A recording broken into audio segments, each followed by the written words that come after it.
Are we live? There we go. Hi, everybody. Welcome back to Carnivore Sunday School. We have a special guest every week, and this week is my friend, Robyn. I met Robyn in person, spent a lot of time with Robyn online. I've popped into a lot of Robyn's live videos. She does a lot of live streams. I checked you out, Robyn.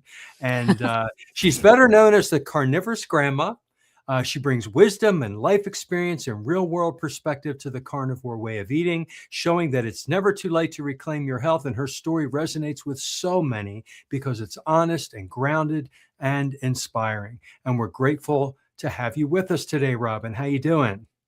I am doing well. I'm so thankful to be back with you guys again. It's wonderful to see you all, and I definitely appreciate the invite. We're glad to have you here. So, what we do here at Carnivore Sunday School, at the beginning and kind of at the end, we do a little intro and closure. So, very briefly, we'll do clockwise and end with Carnivorous Grandma, and just tell us who you are, where you're from, what's the temperature where you are right now, because here in the United States, most of the country, it's pretty bad, and just briefly, how you came to carnivore. So I'll start. I'm the carnivore teacher alpha. I put out a YouTube video every day. I go live on Sundays. I'm doing Monday nights as well by myself. And this is January, so I'm 3 full years carnivore. I was ketovore before that, and keto, and I lost weight. I lost my lower back inflammation pain. My AFib went into remission. My teeth, my gums, my eyes, my skin, everything improved. And just so many amazing benefits when you get out of your body's way and you stop the toxic inputs, which is starch, sugar, and seed oils, and plant toxins, and you let the body do what it knows how to do, and that's heal from the inside out. And that's my message, and I believe everybody else's message here, about the carnivore way of eating. It's the proper human way of eating. And so I'm so excited to continuously explain this to anybody who is looking or wants to hear the message, because it's very individual too. Everybody does it differently, and it's nuanced, and that's why we have all these cool people telling us their angle from their lens, how carnivore has helped them. And some people's stories are just miraculous and amazing. So I'll leave it there. We'll go to George, who has an amazing story himself. Okay, my name is George. I'm from England, the southwest of England in Somerset. I'm 60 years of age now, and I weigh what I did when I was 18 years old on my 18th birthday. I am a formerly morbid obese type 2 diabetic. There's the evidence. As you can see, that is the difference in me. That's from 293 pounds to 170 pounds. So carnivore works, folks. So yeah, what John said. And just a brief cultural note today. Today is the 25th of January, and that is Burns Night here in the UK, which is a Scottish celebration. Now, my father was half Scottish and he took it very seriously, so we always celebrated the Burns Night. I'm currently doing the Lion Diet for January. However, today I came off because cultural sensitivities demanded that I eat some haggis. Now, haggis is a Scottish dish, which is meat-based, but it does have some grains in it. However, cultural requirements overrode that. The other ingredients are pluck, and that is lungs and liver. This one had pork, lungs, lamb lung, and beef liver in it. So it was a very nice meat-based dish. And it was so if anybody wants to know more about the Burns Night celebrations, the Scottish culture, or about haggis, then just put a question in chat and we will be able to answer it for you.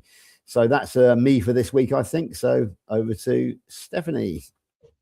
Hello. Yeah, well, I'm very familiar with the Burns Night haggis, as I went to university in Edinburgh in Scotland and lived there for over 15 years. And so I had a lot of haggis and really enjoyed it. I'm Stephanie Taylor, school secretary, and I'll be here talking to you in the comments. And I'm at Happy Sexy Health, and like John and George and Robyn, who you're going to hear from today, I had a big health transformation when I went carnivore. And it's really helped me in, managing my stage 4 cancer diagnosis over the years to stay happy, healthy, and vibrant. So over to you, Robyn. Well, hello, everybody. My name is Robyn Heron, and I am your carnivorous grandma. I'm so honored to be here with this. I was just sitting here thinking about this worldwide movement and how we got people from all over on this call. It's just so super exciting to me. I started Carnivore in February 2020, February 22nd, 2023, so almost 3 years, and it has done a world of good for me. I'm sure that you guys are gonna have some questions for me, but I'm gonna just name a couple of things that it did. The first one was that it healed me of my chronic, severe, debilitating anxiety. I was I was like debilitated. I couldn't go out of the house. I couldn't drive my car. It was just really, really terrible. And I can talk more about that later if you like. But I don't have that problem anymore. The racing thoughts that I had, the food obsession, completely just gone. And then the second thing is my facial and hand eczema. Like, if you have eczema, you need to be trying this way of eating. And so I know that a lot of people deal with skin conditions, psoriasis, eczema, and things like that. And I'll probably, if I get a chance, I'll show you guys some pictures of how my skin was. It was, I mean, that was a secondarily debilitating thing for me, was that I wore a lot of makeup. I tried to cover it up because it was just really bad, and my hands looked like hamburger meat. You know what that looks like. And so Carnivore has done a lot of things in addition to that, but those are the top two. So I'm excited to be here tonight and to talk with you guys at Carnivore Sunday School. Great. Thank you so much for joining us. So let's get right into it. We'll start with the first one that you mentioned. I remember you telling me this before, but let's go into detail. What was it that you were experiencing anxiety-wise? A lot of us can relate to anxiety and stress, but what were you dealing with where you couldn't go out of the house? How long did this last? Was this like a large portion of your life leading up to Carnivore? Yeah, so I have always, or was always, a very nervous and worried person. I always worried about everything. I would worry about everybody, everything. Even as a child, I was like a big worry wart, they would call it back then. And but what happened was, after COVID, being in the house for a couple of years, I found that I was having difficulty getting back out. I didn't want to go out and go to the store, which, like, grocery shopping used to be my jam. I would be going to the grocery store.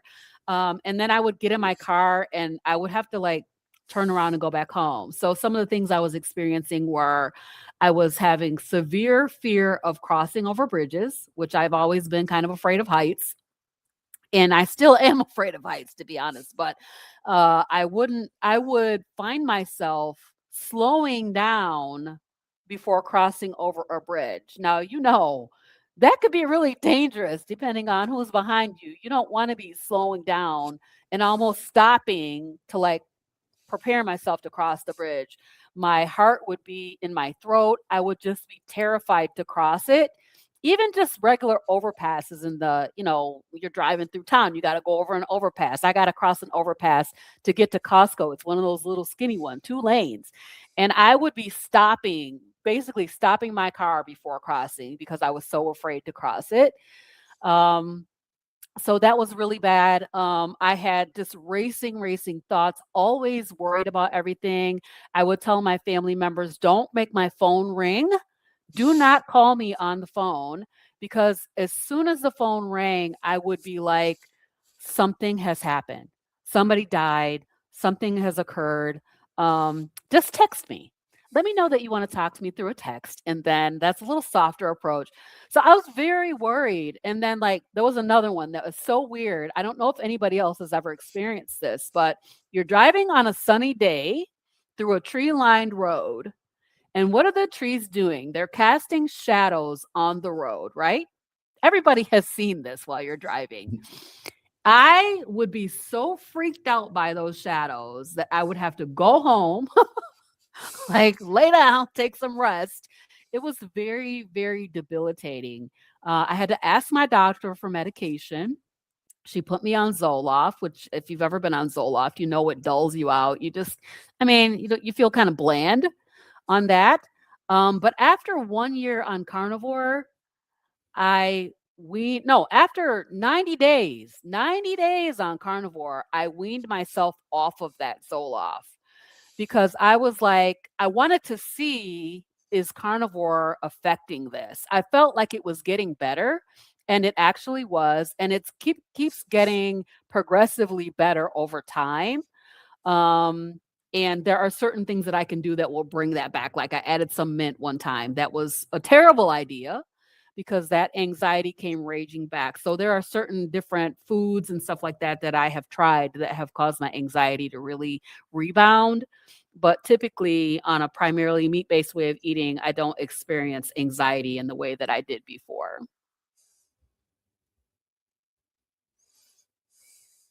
So the bridge crossing is common. I know a lot of people that have that.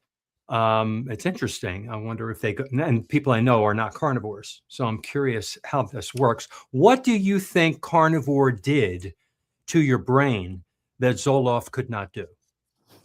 Well, I mean, I'm sure there's lots of things that we can talk about from a metabolic health perspective that would impact brain health. I recommend the book Change Your Diet, Change Your Mind by Dr. Georgia Ede, where she really talks in depth about what carnivore does for the brain. But for me, I will say that carnivore soothed my brain. It allowed my brain to heal from this high level of anxiety. I don't know the chemical reactions and all of that stuff. All I know is at 90 days carnivore, I felt what they call the carnivore zen, which is this generalized sense of well-being all over. Like your body feels good, your brain feels healthy. I was calmer. I didn't have these racing thoughts. All of a sudden, the thing that I used to do with my mom, we had this thing where we talked about food all the time. We would always talk about what we ate and take a picture of it, show everybody. All of a sudden, I realized, wait a minute, I don't care about this anymore. I don't want to talk about this anymore. And so my food obsessions and all of this worry, I realized I was on a live stream. I think I was with Carrie Mann on a live stream. And my phone rang and I sent it to voicemail. This is about 90 days after I went carnivore. And I thought, wow, I was able to, I didn't even think about it, just send it to voicemail. My husband always asked me, do you have to answer the phone every time it rings? And I'd be like, yes, something has happened. And so I sent that call to voicemail and didn't even think twice about it. And that was a huge milestone for me. I would never send a call to voicemail, ever. So yeah, it soothed my brain. The meat soothed my brain and allowed it to heal. So the fatty acids, the ketones, everything that Dr. Georgia E. talks about in that amazing book, that wonderful book that I've read twice. I want to read it again. Every single chapter, just you have aha moments like, wow, that makes so much sense. I have the Carnivore Zen too, the calm. It's amazing. Big difference. I was raised in a very emotional, energetic, hyper Italian family. And I responded that way to everything in my life. I was always like on, ready to go and fight the fight. And I was always in fight or flight mode, it felt like. Yes. And carnivore has calmed me down. And here's the thing, other people tell me I have calmed down. They're so I can see how that helped you, whatever that is. And I know other people have talked about this carnivore calm as well. George. Yes, I'm going to say this. I just want to say this. Sorry, you guys, before I jump in, but I want to say this because I was on keto for, I'm going to call it 10 years, 5 years of keto. So I knew about ketogenic diets, ketosis, and, those fatty acids that, oxidizing, burning fat for fuel. I knew about that, but it never, ever, ever healed my brain. Okay. When I went carnivore, that's what healed my brain.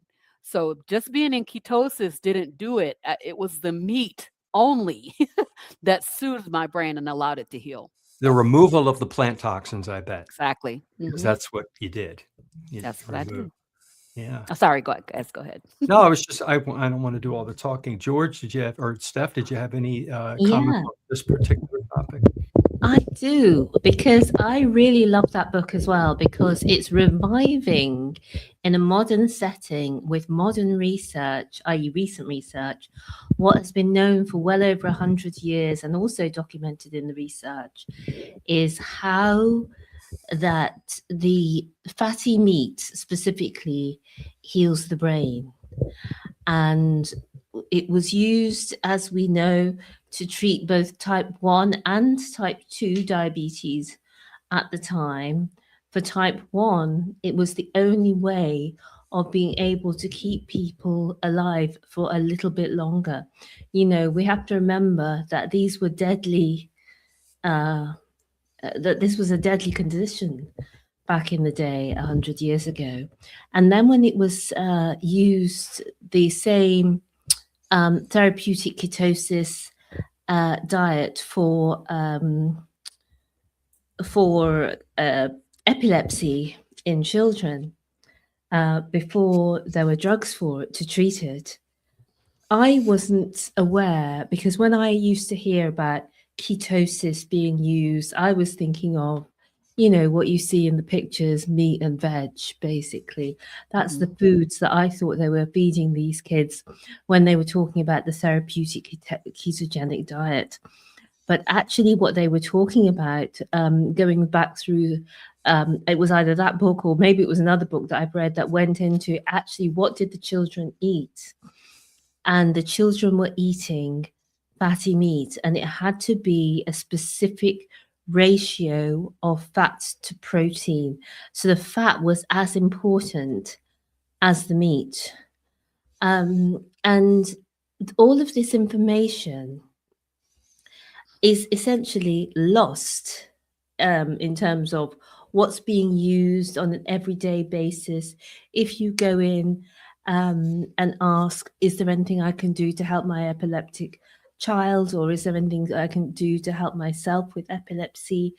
All of this information is lost. So I'm so grateful that Dr. Georgia Eade and others who are also mentioned in the book, and there's lots of different research, really show the power of this diet. But it is very specific, the diet they're talking about. And as you said, John, it is a plant-free version that was used. Yeah, absolutely.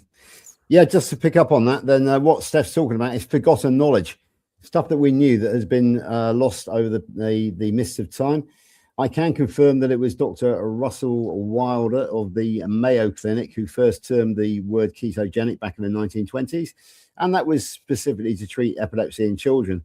Until in about the 1930s, the first anti-seizure drug came along, and that knowledge then became forgotten because everybody turned to pharmaceuticals as a solution to epilepsy in children, until we came along, and we suddenly dug it up again, and we started researching it.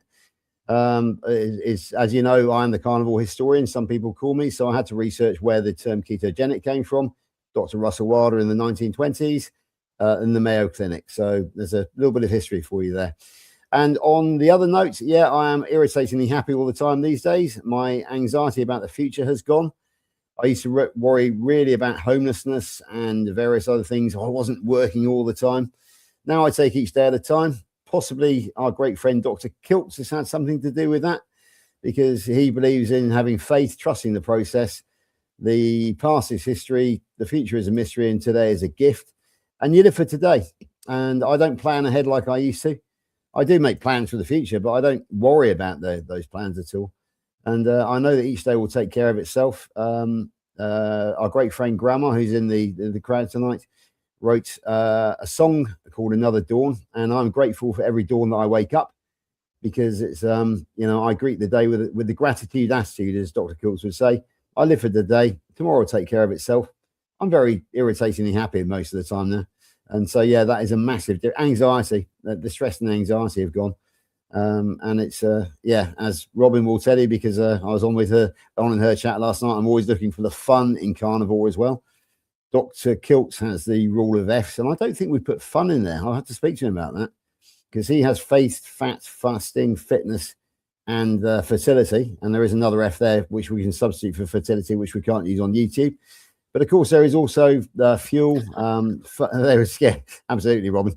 Yeah, he actually said it once by accident. But anyway, we won't go into that. Yeah, and there's also fun. There's fuel. Fat is fuel. And the other big one, of course, is freedom, because carnivore gives you freedom from health anxieties, gives you freedom from morbid obesity, from type 2 diabetes, and it's given me freedom from anxiety. So, yeah, that's my little take on what my mental health is like after being carnivore now for nearly, well, actually, yeah, my journey. I'm coming up to nearly 4 years on my journey, which started low carb keto and then morphed into carnivore. I always take my journey back to the March the 1st of 22, when I was diagnosed with type 2 diabetes. So there we go. That's my take. Okay. Can you? I love what Stephanie said about the fat, because we know carnivore as a high fat, moderate protein health protocol, right? And so we always think about losing weight, but high fat is the key. And I really believe that the fatty meat is what really, really works on the brain, and making your brain healthier. And so I think people are afraid of fat. Of course, we have been taught and trained to be afraid of fat. But that high fat really, really is the thing that makes all the difference in all of these, many disease states. So I say, don't fear the fat. Go ahead. And I mean, I really feel like the fat is the thing that did it. And even I, coming into this, was like, coming out of all this dieting and stuff, just the mentality of eating fat was so different. So different. And so we need to really frame the conversation, because there's lots of talk around about how to eat a carnivore way of eating, but fat is definitely, you need to have the fat. You need the fatty meat. It's true. And we have so been brainwashed repeatedly to fear the fat. There was that whole low fat 1980s. Everything was low fat, and they replaced it with sugar and seed oils too. So not only were we maybe getting fat, we were getting this oxidized fat from plants that was just terrible. So this totally flips everything on its head, and we're nourishing our neurons, our axons, our myelin sheaths, our bile, our vitamin D. I mean, all the things that cholesterol and fat do that we were afraid of. So I think you hit the nail right there on the head, Robyn. Let's go to your eczema now. I'm so curious, because I don't want to bring up any names, but I have some relatives in my family that are suffering from this, and they're not carnivore or low carb or keto or anything, and they don't want to listen to me. Tell us, you said yours was pretty bad. And do you mind if I share a picture? Yeah, I would love to see it. And then how long did it take for it to disappear? You have that on your screen? It's a great question. It did take time. Takes time, right? All right. Yes. So here's my pictures, you guys. All right. I suffered with chronic eczema all of my life and allergies. Oh, and gosh. so this look that I had, it was 2 black eyes, and then I had Yeah. this darkness around. It would break out in various places, like on my ears and on my neck. A lot of people, like when you see kids and stuff, they have this really, really nasty eczema in the folds of their elbows and behind their knees, around the neck. And then if you look at the hand eczema, this is called dyshydrotic eczema, and my hands would just blister up. The skin would slough off. And when I say my hands look like hamburger meat, my hands look like hamburger meat. Wow. I went to many, many doctors for this. Finally, I found this stuff called concealer. And I started covering it up with a lot of concealer. I even became a makeup consultant, because I didn't want to have to pay for all that makeup that I had to wear to cover this up. It was really, really nasty. So, and you can see there, I had a bout of it on my feet. It was just really bad, debilitating. And so, how long did it take to clear this up? Yeah. I will say that for the face eczema, it probably took about 9 months to a year to clear that up. Hmm. But what I noticed right away was I used to use this cream on my face every single day. It was a lotion that I used every day, a couple times a day. I noticed, like, because I started in February, that spring, I noticed a couple things. I wasn't taking any allergy pills at all, which had been taking twice a day. And I stopped using this cream just naturally. I wasn't even thinking about it. So where I was having this itching and all of this stuff going on the face, I just stopped using the cream. And so that was kind of interesting, but it took probably 9 months. If I look back at my videos from back then, I can see little shades of it like at 6 months still. Um, but at 9 months, the face eczema was pretty much cleared up. I think within a year, it was totally gone from the face. Now, if I eat certain foods, it will come back flaring up. The hand eczema, on the other hand, has taken longer. I still get bouts with this. Hmm. I come to find out that my hand eczema is exacerbated by dairy. So cheese, I was a cheese lover. Hmm. Ate cheese almost every single day, even when I went carnivore. Love cheese, you guys. Cheese does not love me. The heavy cream in the coffee, I was using that every day. Sour cream, I was dipping. Like as a carnivore, you don't got that many sauces that you're going to be dipping into, right? So I was dipping into sour cream. I was having cream cheese and, making soups and stuff with cream cheese. All of that stuff caused my hand eczema to flare up. So if I get something that has that dairy, now I can tolerate a little bit of butter, but if I get dairy in this way, Uh-oh. it's problematic. I can't tolerate it, and it causes the hand eczema to flare up. Interesting. Did this hand eczema that I'm looking at, that it looks yellow on the picture here, or brown, is it? I see that it's unsightly. Was it sensitive or painful Yeah, it on the skin was. when you grabbed and Yes. used it? And It wow. was. I would hold my hands. I don't know if you guys can see me, but I would hold my hands like this all the time, and I I would just see kind it. of hold them at my waist, because I was afraid to touch anything that looks infected, and in fact, it was infected. Wow. Because you can't touch anything. I tried the cotton gloves. They recommend, people who have hand eczema to wear cotton gloves, and I tried that. It would just stick to the hands would stick to the inside of the cotton glove. It was really, really, really bad. And in fact, it was so bad that I lost my fingerprints, because my hand, they just it goes through this cycle of drying and flaking and peeling and blistering. And I mean, it has a whole process that it goes through. It did it so much that when I went to go be fingerprinted to travel out of the country, they could not lift a good fingerprint Wow. on me. And what they told me was, we can't get a print on you. Hmm. And so I was like, okay, I don't know what to tell you. My fingers are here, we're here to be fingerprinted.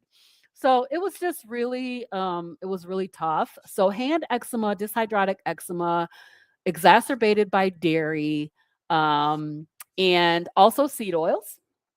If I get something that has a seed oils, my hands may blister.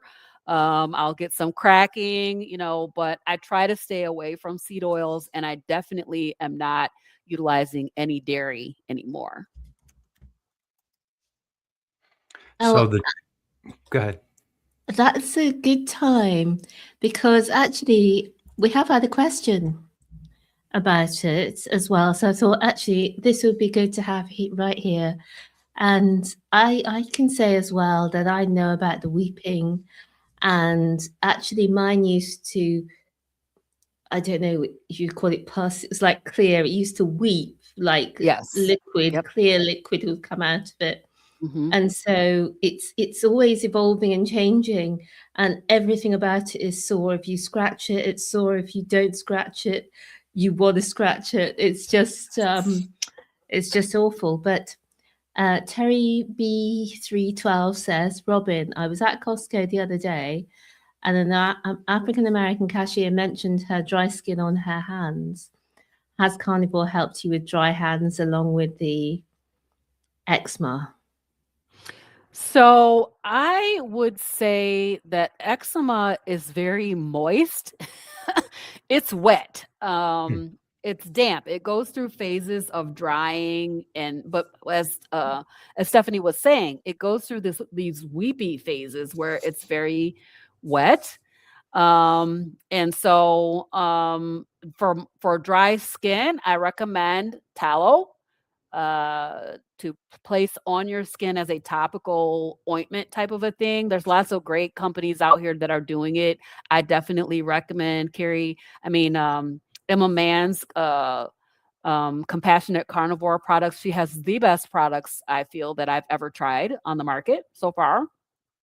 But tallow is really good. You can render your own tallow. You can make it yourself at your house and just put that on your skin, and it's really, really moisturizing. So I would say that Carnivore, as far as my dry skin is concerned, I don't typically usually have very much dry skin. I always was like a person who never really used lotion that much. And if you're an African American person, we don't go out the house without putting some lotion on because we don't want to be ashy. But I never really had that problem so much. But when I do get dry, I use tallow for that reason. Thanks for that. We've got another question. So I'll just do a quick one first because I can quickly answer that. But Fuzzy Bugle wanted to know the book that we were talking about. I typed the answer in the chat, but let's answer that again. There it is. Change your diet, change your mind. Yeah. And John's put that in the chat. Change Your Diet, Change Your Mind by Dr. Georgia Ede. So that'll be in the chat as well, if it's not still on the screen. And a new question that we've had also from Fuzzy Booger is, I enjoy meat, eggs, and seafood, but I have to cook everything well done. Is it still nutritional value if it's well done? What say you, Robyn?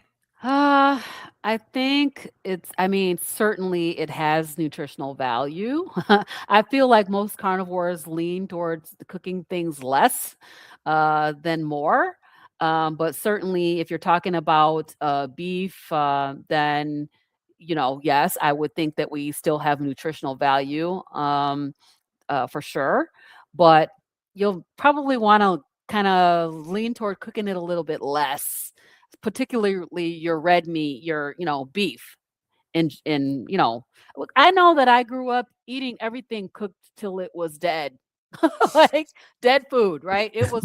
We fried those pork chops until they were hard and crispy, and it was like, ew, I hate pork chops.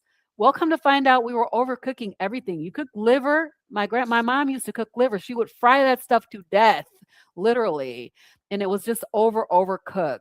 So from a palatability perspective, cooking things a little bit less is going to make it more flavorful, more delicious. And I also believe that it will have a better nutrition profile if you're not cooking it to death. Yeah, there is vitamin C in muscle meat. There are B vitamins that, because they're water soluble, because they're very heat sensitive, they are completely destroyed when you cook meat. So I know that George is a fan of rare or raw meat. And so is Dr. Kiltz. I've been doing that lately. I've been making the inside of my ruminant meat only now raw. So when you slice it, looks like sashimi. The outside I do cook, and that takes care of any bacteria that might be on the outside. You never know. But only with ruminant meat. Pork, the recommendation is to cook it so the internal temperature is like about 160, 155. Mm-hmm. And that's because pork and poultry, it's different. You need to cook that. That's also my suggestion too. But with ruminant meat, it is healthier if you don't kill it, like you said. Yeah, I was raised, my mother was afraid that we were going to get sick, so everything was well done, just like you said. George, tell us about how you eat your steaks. Yeah, first thing I will say is everything which Coach Juliet said. Yes, you might lose a few nutrients if you overcook it, but it's better to eat overcooked meat than what it is to eat the standard American diet. So that's a good start point. I've been eating raw now since June of 2025, I think. No, June of 2024. So over 18 months. It started off as a sort of to support my friend who's going to eat raw. I started off on 2 steaks a week, loved it so much that I now eat Monday to Friday. I eat completely raw at work. And at the weekend, Lainey does love cooking. So, for example, I had a very rare ribeye yesterday. We had haggis today, which is a bit of a different thing. But if Lainey's cooking for me, she knows it's what Dr. Kiltz would call black and blue, seared on the outside, rare in the middle. And I'm actually one of the very lucky guys in the world to have had actually Dr. Kiltz cook a steak for me at a meetup, and he did it black and blue. So it was very. I've got a picture of it somewhere. It's really rare in the middle. Now, one of the reasons I eat rare is because I do not have a cooker at work. I don't have access to a stove. So get it out of the packet, stick it on the plate, cover it in salt, and away you go. It's as simple as that, really. And I think that my gut health has improved notably since going raw. Because interesting enough, what I will say is that I don't eat ground beef raw. Robyn, did we have this conversation? No, I can't remember who I had a conversation with last night. But I don't eat ground beef. I think it might have been Carnivore Jerry. But what Lainey does is cook it off for me in the air fryer. She then refrigerates it, or we have the very fatty ground beef or minced beef, and of course all the fat goes white and solidifies. Now I don't reheat that. What I do is I eat it cold, and I eat the fat solid in its solid form. It has been rendered, but then goes solid again. And I find that if I eat minced beef or ground beef hot with the rendered fat, then it does give me the number 7 on the Bristol stick scale, the loose stools. Whereas I find that the Bristol scale is real, folks. Do look it up. And basically we won't put the pictures up here, though. No, we won't put the pictures up, no. We will leave that to Zoe Harkin, PhD. Yeah. She always loves putting those up. Anyway, that's where I learned it from, actually, from Zoe Harkin. Okay. Anyway, so I eat the solid white fat. I find it more tasty than the rendered fat anyway. So I eat nearly everything cold now during the week. Nearly everything cold. Lainey cooked off some beef bacon yesterday, so I had some of that hot straight out of the air fryer. But that will go in the fridge now, and I will eat it cold. And also, she did it for the first time last week, and we ended up with tallow bars because it was swimming in its own tallow. When we took all the bacon out, there was a slab of tallow at the bottom, which became a tallow bar, which I ate like a chocolate bar. And it's the first time I had it. But I will definitely be looking for that again. No question. Yeah, so that's your answer. I mostly raw, nearly all cold. And I'm not one of these zealots who says you can only eat raw. It's just it's convenient for me more than anything else. And I feel very, very healthy because of it. Yeah. And I have not got there with the raw meat. But I can resonate with Fuzzy Booger saying that he likes everything well cooked, because growing up we had everything really well cooked. Could not understand how people are going around with blood coming out of their steak. What is wrong with people? Anyway, when I was in my early 20s, I was on a master's program, and at the time it was when NATO was still in Brussels and the European Parliament and everything was still there. And we went to, as part of the course I was on, we went to Brussels, and what a fantastic city. We had, during the days, we had these amazing lectures, and we had plenty of time to visit galleries. But what I really loved is that they had, as well as what felt like 1 million little art galleries, they had 1 million little restaurants. And they're all tiny, like somebody's front room. And I'm talking about a UK front room, which is not all that big in the typical house. But these were very, very small. Some of them would have only had, 6 or 12 tables. And the food was out of this world. So every day we'd get up and we'd have breakfast. And then we'd say, oh, today we've had so much. We're only going to have dinner. And then we'd have lunch. We'd end up having lunch. And then we'd say, okay, we're only going to have lunch. We're not going to have. And we had 3 meals a day every day. And we went out to these fabulous places. And so I went out for the first time and had a steak that I had asked for. So it wasn't the first time I'd had a steak, but at this time, when I was in my 20s, this is early 20s, this is 30 years ago, the UK wasn't as sophisticated as Europe when it came to steak. And so when you asked for a medium steak here, it was actually well done. Mm. So I asked for a medium steak in Brussels, and I could not get enough of this steak. It was beautifully cooked on the outside. It was all brown. It was caramelized. It had this amazing béarnaise sauce. I'd never had béarnaise sauce before in my life. I was making so much noise. Going, oh, goodness. I could not get over myself. I was salivating so much. In fact, just talking about it takes me back to this time. The food was so good, and this was just a random little tiny restaurant. Anyway, as I proceeded with this thing, the steak, which was quite a big piece, as I went closer to the middle, it was going pink, and then in the middle it was blood. Oh my gosh. And then I thought, this is what people are talking about. This is what the crazy people have been doing all along. They've been eating the meat. It's so flavorful. It's so tender, but everything was so good. And so that's what I'm saying to you, Fuzzy Booger. If you try something just cooked a bit less, or sample other people's when you go out, you may find that you actually really enjoy it.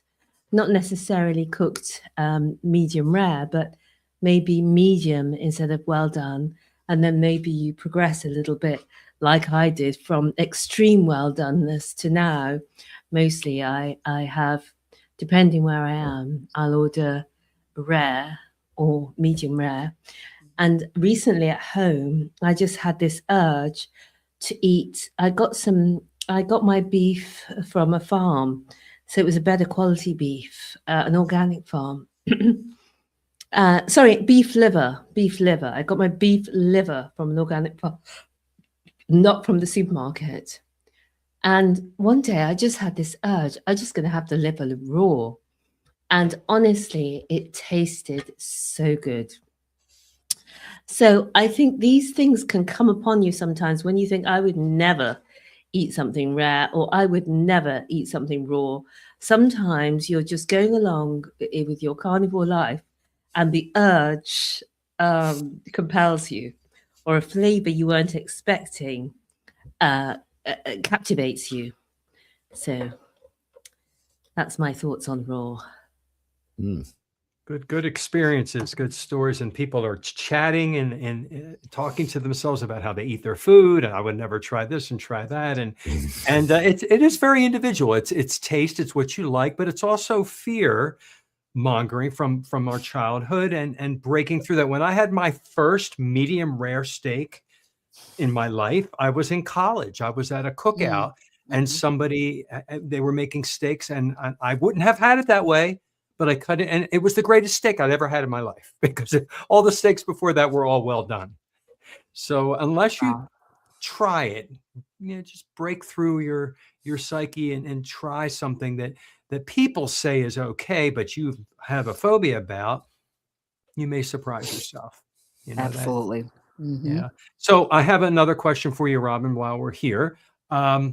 I like to ask this of everybody on every single interview, because we're carnivores. What do you eat on a daily basis? Can you tell us what your food is like? Because people want to know, okay, you're carnivore, you eat meat. What else? What all do you eat? What kind of meat? How much do you eat a day? Yeah, so I typically eat 1 or 2 times a day. I love to have a steak almost every day. Lately, we've been getting some really good deals on ribeye. So I've been having a ribeye almost every single day, and it has been divine. I love ribeye, but I also love chuck roast. I usually will sear it and then put it in the pressure cooker for an hour. It comes out absolutely perfect. I put a stick of butter on top of it, and no water. So, so, so, so good. Absolutely delicious. A lot of ground beef. I think a lot of carnivores eat ground beef because it's economical. I probably can eat a pound and a half of ground beef at a sitting. And then I can eat a whole 16 to 18 ounce ribeye by myself uh, in a meal. I like shrimp. Um, I like to eat burger patties. Sometimes I do eat out. Sometimes I will grab the fast food burger patties, but mainly I like to cook at and eat at home because I do eat a lot out a lot. Don't get me wrong, I do because it's just my husband and myself. Now I got these grandkids in here, but it was just him and I. So we eat out a lot. But I like to eat at home because I like to know what's in my food. I like to know that there's no seed oil in it. I want to know that it's not seasoned with anything that I don't tolerate. So I do use some Redmond's real seasoned salt. And I have experimented with that. I don't have any issues with it. But I have really cut down on other types of spices. I used to use a lot of garlic powder when I first started. I use onion powder. I don't really use any of that stuff anymore. It's just mainly salt. I do have coffee. So coffee is not technically carnivore, but a lot of carnivores do drink coffee. And so I do have coffee. And pretty much I promised myself that I was going to have a steak pretty much every day during World Carnivore Month. So that's what I've been trying to do. Pretty much that's what I eat. Any eggs? Very little eggs. So I think I have a little bit of, I think it's a histamine issue. Okay. So when I get, and you guys know Lynn DeVokie, when my histamine bucket gets full, the egg whites cause me a problem with histamine. So I can have it maybe once a week or once every other week. I can have whole eggs. Otherwise, I can do like fried egg yolks or something like that. Take the white part out. But yes, I eat a little bit of eggs, but not as much as I used to. I used to eat eggs almost every single day. And I kind of got burned out on eggs. Like I got a Right. little bit of an aversion from it for eating them every day for a long time. I'm still waiting to see if there's such a thing as a ribeye aversion for me. People are like, "Oh, I couldn't imagine eating another steak today." Yeah. I just can't even imagine how that feels because I could eat a ribeye every day. Why is it that we don't get tired of an amazing steak?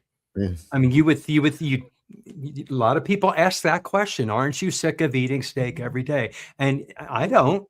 No. It's so amazing when I have it. When I'm hungry, when you're hungry, Mhm. true hunger, not cravings, it tastes amazing. It really does. I never have gotten tired of having a steak. And my husband, who is sort of keto, I would call him, Mhm. he's like, I'm like, "You want a steak today?" He's like, "No." I'm like, "What?" I don't understand that. No steak today? Yeah. So, these guys get tired of steak. They're like, "Oh, I don't think I can eat a steak today." I'm like, "Well, I can." So here I go, either in my cast iron or in the air fryer. I'm having Mhm. a steak. It's Wonderful. satiating. It makes me feel good. It soothes my brain. It makes me feel calm and satisfied. I sometimes will eat bacon. Oh, I forgot to mention bacon. I eat a lot Okay. of bacon, Do pork you? belly I enjoy as well. Mhm. So yeah, I mean, I pretty much eat all the meats, but I limit things like chicken and pork because they have, you know, they're not ruminant animals, I'll say. And so they are closer to their because they don't have that stomach where they can process out all of everything that they ate. Some of the things that they eat sometimes will cause you a little bit of an issue. So I don't eat them as much, but I still do eat them every now and then. But no plants. No plants. So I really have had issues every time I've tried to incorporate a plant. Like I tried broccoli. Mhm. Since I've been carnivore, I've tried to bring that back in. I thought I would bring things back in. I'm going to do this for 90 days, is what I thought. And then I will start to reincorporate some things. Come to find out, the plants really were trying to kill me. It was the plants and the dairy that were my problem. Hmm. So, if I told you about the mint, I had thought I was going to just be fancy and have some mint in my water, sparkling water with a little bit of crushed fresh mint. Mhm. So refreshing and delicious. I did that for 3 days on a cruise, and my anxiety was up here. I couldn't function. We went to the mall after we got off of our cruise, my husband and I, upstairs in the mall. And we're up there, and I'm looking at, how in the malls they have those glass walls and you can see all the way down. I'm looking at that and cannot move my feet forward. I cannot force myself to walk one foot in front of the other.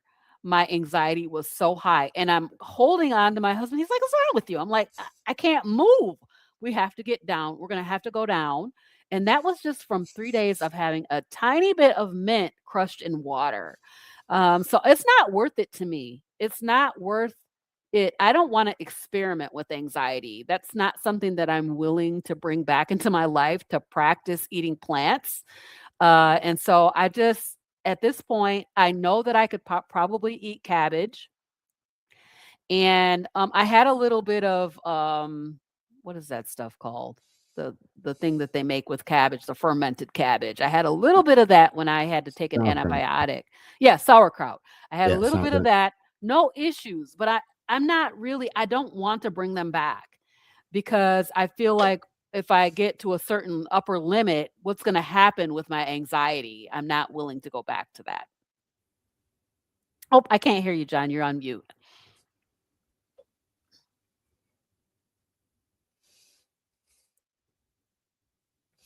Oh, John's still muted.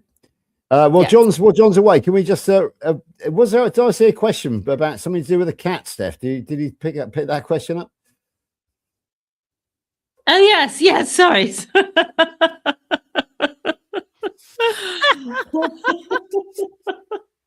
Great question. So lively. Why is everybody talking about Kalamazoo? Y'all want me to answer this one? Yeah. Well, there's a song, isn't there? The Deader and the Dealer, and a dog called Jake, and the cat called Kalamazoo. So why is everybody talking about the cat called Kalamazoo all of a sudden? Robyn, can you answer that? So I am hosting a meetup in Kalamazoo. This is the second annual. It's called Impact Meetup and Eat Up with Carnivorous, Grama, and Friends. Here in Kalamazoo, the date is September 5th, 2026. And we're going to have lots of great people here in Kalamazoo. I'm so excited to see you guys all here. We're going to have, what it is a day, it's like a metabolic health symposium where we have some, practitioners in to talk about the science and talk about what's going on in the world around metabolic health. And then also we have something like, Carrie Mann and those guys, they call it inspiring carnivore stories. People come in and talk about what amazing things have happened in their life. We have a sponsorships. We bring in some great food. We have an after party where we're going to dance and have a good time. It's going to be so much fun. It's Labor Day weekend in Kalamazoo, Michigan, and I am your host, Carnivorous Grama. Oh, that's great news, Grama. Has anybody said they're going yet? Have you had any much interest at all? We have had a little bit of interest. I know that we've got George and Laney coming from the UK for sure. I heard that Lynn DeVoke's come, Carrie Mann, Dr. Kills, Stephanie's coming. Yes. Oh my gosh, it's going to be absolute. John, don't be the odd man out. When is this? September 5th. September 5th. Kalamazoo, Labor Day weekend. Oh, yes. Well, check it out. Yeah, it's really going to be fun. It's going to be so. And I can also tell you that from our audience tonight, we are going to be seeing Barbara Grama, who is the Carnivore songstress there. Coach Juliet's coming, and so is rocking coach Amy. Kerry's going to be there. Dr. Kiltz is going to be there. Dr. Nelson's going to be there. Basically, it's a who's who of Carnivore is turning up to Impact this year. So I'm going to tell y'all that George knows more about who's coming than I do. Yes, he does. He just told me that I've been like, Dr. Nelson, are you coming? I need to know. So he told Dr. He's coming. You have to remember, Robyn, that's my job within the Carnivore community. I am the liaison between everybody, basically. I said, well, no, because I'm not so much involved with the PhD or Rivero, but Healing Humanity and Kerry, I'm his ambassador, and Dr. Kiltz calls me his troublemaker, which I think is a real accolade for a man who's just got a YouTube. He's in YouTube jail for being a troublemaker. It takes one to know one. So I think if Dr. Kiltz calls me a troublemaker, I'm going to take that as a compliment. So there we go. Absolutely. It's going to be so much fun, you guys. I hope to see you there. I know that this team has the links. It's probably going to be down in the show notes. So yes, come to Kalamazoo for Impact. All right. Now's a great time to get your tickets too, because it's early bird pricing. Okay, so in the show notes of my YouTube, anybody who's watching this live or on the replay, we're going to have all of Robyn's links. And if I don't have the links to this, you got it. It'll be in there. We'll put it in there for sure. I've got it as well. So. You have it too. Okay. Yeah, all right. We're at 5 minutes. So what we do is we go around and we tell people where they can find, where we can find each other. And we'll end with me. So we'll start with Carnivorous Grama. Tell us, it's in the links, but you're on Facebook, you're on Instagram. Tell us everywhere we can find you and learn more about you. All right. So, of course, I'm on YouTube, TikTok, Instagram, Facebook, Carnivorous Grama everywhere, but it is Carnivorous Grama. So I know we got a grandma out here. I think I saw Grandma out there. So, but yeah, Grama, because that's what my grandkids call me. And then, of course, I have a website. It's carnivorousgrama.com. And, you know, you can go there and find out all about my coaching. I'm doing a coaching practice. And so my goal and objective is to certainly help people, because when I started, I was by myself and I was very lonely in the carnivore space. And I didn't know what I was doing. So my job or my goal is to help people to understand, to work them, help them, walk them through the process. And so you can find all that information on my website. Wonderful. All right, George, tell us. Yeah, okay. So I do have a channel called Good Enough for You. It's very basic. However, I'm using it as a weekly news platform on Saturdays to tell you what's been going on in my life, and especially to flag up anything which is happening, such as meetups around the world. I am the officially the UK ambassador to Healing Humanity because Kerry asked me to do that for him. My role within the carnivore community is much less being a YouTube creator or a scientist, much more I'm a people person. I like to put people together. I like to arrange interviews. I pull the strings. Barbara, Grandma's Crochet Corner, knows me, the man from across the pond. Over here, I'm known as the puppet master because I pull the strings behind the scenes.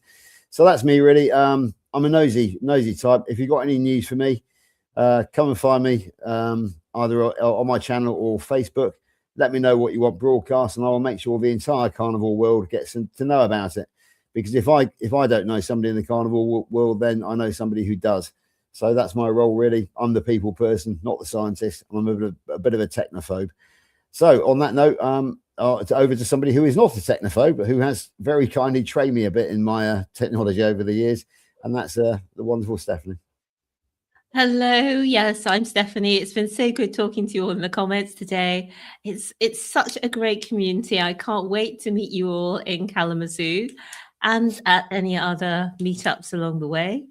So I have been doing the Carnivore Sunday School secretary role since June last year, and it has been so much fun. I've loved, obviously, being here with George and John and all of you every week in the comments. But this year, I'm going to be doing a few different things. So I'll be standing down from my secretary role, at least for a little while. In the next, tomorrow, I'm starting a 21-day water fast. This is something I haven't done before. It's really recommended for cancer. And it's something that I thought, I'm not sure that I would be able to do that. But it's like the rare steak. It's something I thought I wouldn't be able to do. I had a lot of thoughts about, and then I ended up trying it by accident and finding out it was delicious. So I've coached myself into thinking, what if this is easy? Or it's certainly simple. And so I'm going to be doing the 21-day water fast. and I'll be doing it on my Instagram at Happy Sexy Health. I'll be reporting in once a day. So I'd love you to join me there for that journey and help me keep going, hopefully for the 21 days. And hopefully it does make a difference as well. And that whatever those processes that the body goes through with autophagy and so on really help for healing from the cancer. The other exciting thing is that I've just taken delivery of something that's very new in the UK, and you might already have it in America, but it's called a continuous ketones monitor. And we have continuous glucose monitors. Many of you will have heard of that or tried them yourself. But new in the UK at the moment is continuous ketones monitor. So I'm going to wear a continuous glucose monitor and a continuous ketones monitor as I do my 21-day water fast. And I'll be reporting in everything each day on the Instagram, as I say. So hopefully see you there, and keep in touch at Happy Sexy Health. And of course, do keep watching here, and I will also be watching you here at Carnivore Sunday School every week. So thanks to George and to John for being fabulous co-hosts. Thanks for Robyn for being here today and being an amazing host. And I can't wait to see you in person for the first time ever in Kalamazoo. So over to you, John. Thank you. George and Steph, I left you a private message. I want you to go in there and read that while I do my closing. Thank you so much, Robyn, for joining us. It's been wonderful. Loved meeting you in person. Hopefully I get to see you. Maybe I'll come over in September. I'll check it out because everybody's going to be there. And, you know, I love being where everybody is. Missed you at Hack Your Health, but I ran into your friend, as you saw.